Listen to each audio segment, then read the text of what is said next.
being someone who's naturally good at maths, someone who's grown up to enjoy maths as a subject. Hey! Come on, man! That's too easy! I walked into my A-level maths class. I walked in as a student who didn't have to try too hard at GCSE. I did maths and further maths at GCSE, and I didn't have to put too much effort in compared to my other subjects. It was just all natural to me, and I thought, it's gonna be the same. I'm gonna go into my A-level maths class, I'm gonna sit through the lessons, I don't really need to pay attention, I don't really need to put in work, and I'll get an easy A star at the end.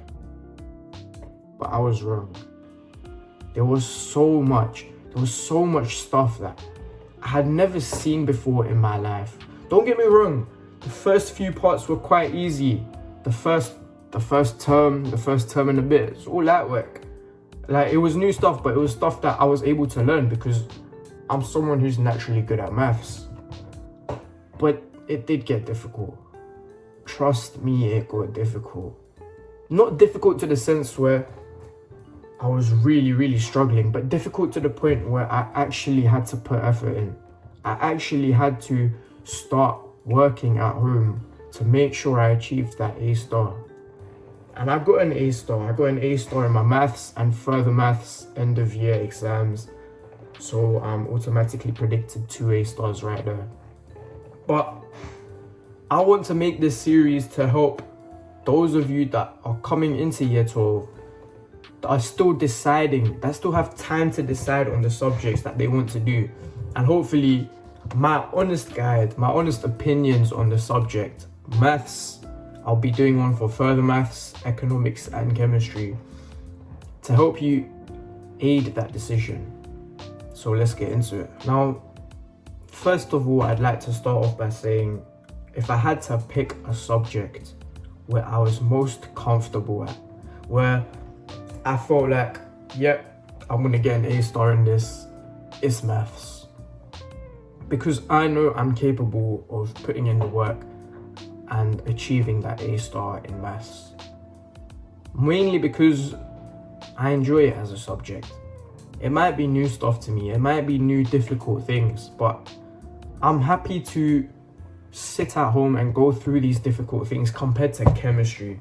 I'll get onto that in a later video, but I feel like I can do this. It's the best subject. It's the best subject out of the 4 that I have picked for me. And it will be your best subject if you find the motivation within yourself to do the work. The thing about maths is, if you put in enough work, you will get results out.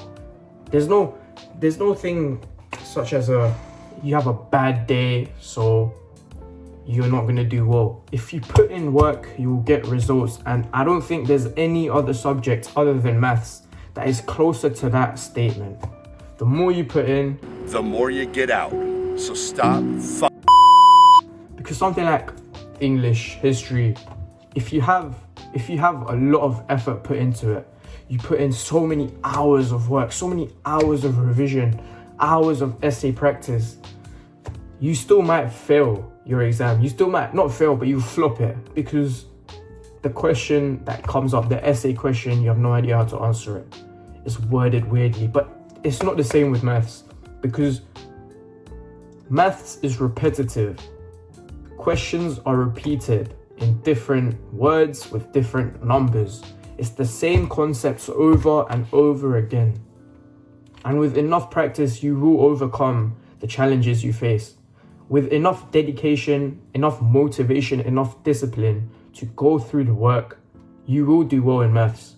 And that is the main plus side of doing maths as an A-level. Now let's talk about the utility maths brings. The utility in terms of how beneficial is this subject to aid your career path, to help you in the future.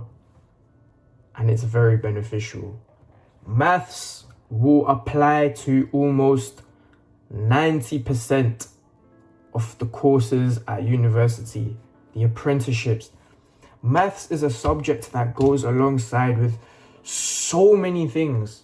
it's so broad. It's like almost everyone does maths. In your sixth form, if you do go to sixth form, in your sixth form, about, I would say 75%, 3/4 of the people in your sixth form will be doing maths, because it's such a popular subject in the sense that if you want to do engineering, maths. If you want to do economics, maths. You want to do medicine, maths is not required, but it's useful. Maths is useful in so many different things. It's almost like you have to take it. But I get that maths can be difficult for some people, and it took me a while to realize that, because growing up I was like, oh, this is easy. I don't get how people find this difficult, but it can be difficult, and it might be difficult for you. So it might not be the subject for you, but I'm telling you, if you got a 7 and above in your GCSEs, you'll get your results 22nd August, I think. Do maths. I'm saying it now, do maths. And you will not regret it. You will be able to find your way to push yourself to that A and A star by the end of your A-level journey. Something that people don't do is drop maths at sixth form. People start off with 4 subjects. In my sixth form, you're required to start off with 4, and people drop. I'm telling you, there's probably one person that dropped maths, because it's so useful, it's so beneficial in the things that you want to do in your later life. Do maths, is my honest opinion. However, there's also a downside that the work you put in has to be consistent. It has to be repetitive. In maths, you can't get away with cramming everything right before at A level, because there's a lot of content that you need to cover, and you might be able to cover it, but you cram everything so in that it's difficult to make use of it during your exam. You need to be going over topics repetitively at maths, and this requires time and effort. But if you think of it as a positive, it's not really a downside, in the sense that with every subject at A level, you will be required to put in work consistently and repetitively. But if you don't do this, you will fall behind and you will struggle. You will have to, right before your exams, cover about 20-25 topics. You're watching YouTube videos, you're cramming everything in, but it won't help in your exam. You will struggle. You need to be putting in work consistently, and you need to be able to know. You need to know whether you can do it or not. It all comes down to you. It all comes down to your mind. You should be able to know now, knowing what type of person you are, whether you can hack maths as a subject at A level or not. And you need to make that decision ultimately. Another great thing about maths is this shit way too formal, y'all know. There's so many resources on the internet that you can use to your advantage compared to any other subject, compared to your economics, history, politics, whatever. Compared to maths, there is no other subject that has that many resources to your advantage at your use on the internet. There's YouTube videos, lots and lots of practice questions. There's people out there on the internet that can help you. It's not difficult to find help for free for maths on the internet compared to like economics. You can't find free help from real people on the internet. But with maths you can. That's the great thing about maths. It's so accessible. It's so easy to work hard for. Like, I promise you, the internet is such a great thing for A levels, and with maths it will really benefit you. So you need to make use of these resources and use it to your advantage well. Now let's talk about my opinion of maths as an A level and my experience. It's amazing. As I said before, it is my favorite subject, and I'm not just saying this because I'm good at it, because I'm getting an A star, but the thing about maths is that I really love, you can be behind in class. Your teacher can be going at a pace and you miss a couple days of school, it's difficult to catch up at A-levels when you miss a couple days. Trust me. If you miss like a week, 2 weeks in a row, it's difficult. But the thing about maths is, let's say you fall behind. This is you, and this is your teacher, the class's pace, and you're going. You can go home. You can go home, you can go on YouTube, you can watch people like Bison Maths, do practice questions, and all of a sudden, that gap closes. Winfield out in front, Philip England, but here comes Sebastian Spencer. Does he have enough? Holy cow! It's so easy to work ahead of the class, to catch up with the class in maths. And before you know it, if you continue to do this, you'll be in front of the class. And every time you go to lesson, it will be a revision. It will be a revision because you've already done the content. But for something like economics, whatever, yeah, you might be able to work hard at home and get in front, but it's not easy. With maths, I can come home knowing I'm behind and I still won't feel stressed because I know I'll catch up. I know over the weekend I have 2 days off school, I'll get back on top. I know I have a 1 week holiday, I'll get back on top. That's what I love about maths. However, if you haven't built a strong foundation in GCSE maths, there's still topics that you haven't covered because you couldn't be asked. You're gonna get a 5 in your GCSE maths. Don't do A-level. I don't even know if you can go to 6th form.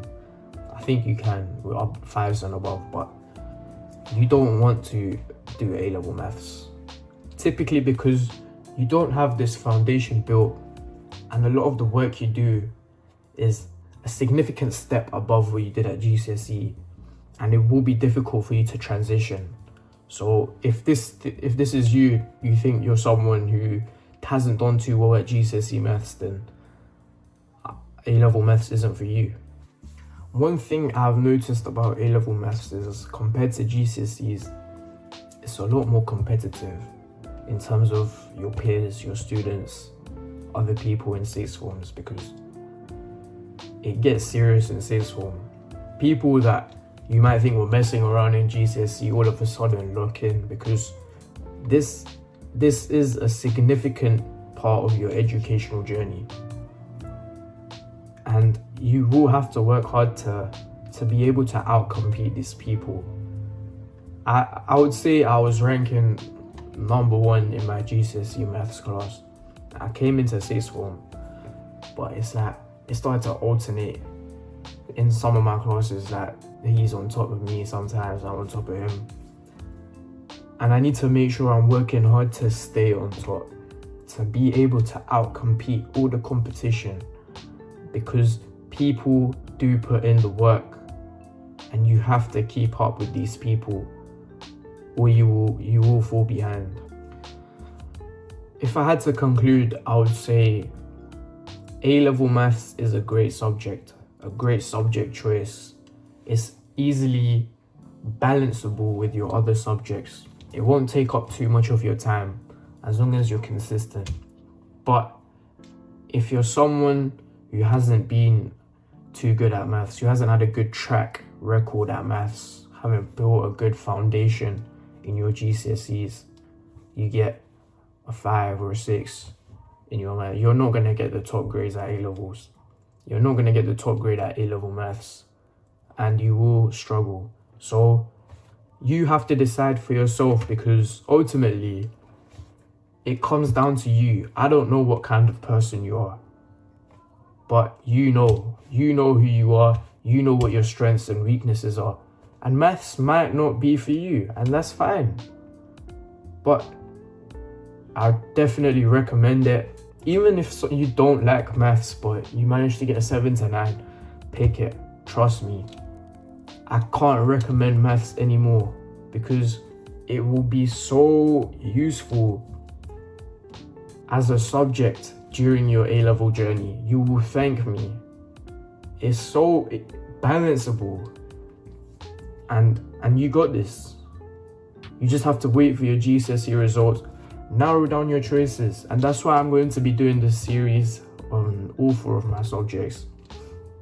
I might do other subjects, get other people involved, you do the subject, but I want you to narrow down your choices to 10.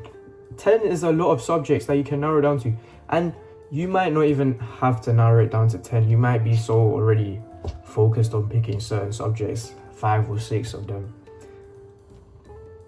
and wait for your GCSE results and decide on the subjects that you want to do. And I hope that this series makes this decision easier for you, being able to learn from an experience of someone who's already gone through the first year, has a second year to go, see what they think about the subject. Is very useful, and I hope you enjoyed the video. Please be sure to like, subscribe if you haven't already. I'll be doing day in the lives as well, or like morning routines, whatever. I'm influencer. I'm gonna be an influencer. And comment down any thoughts, any questions you have. I'll be sure to answer them. Thank you.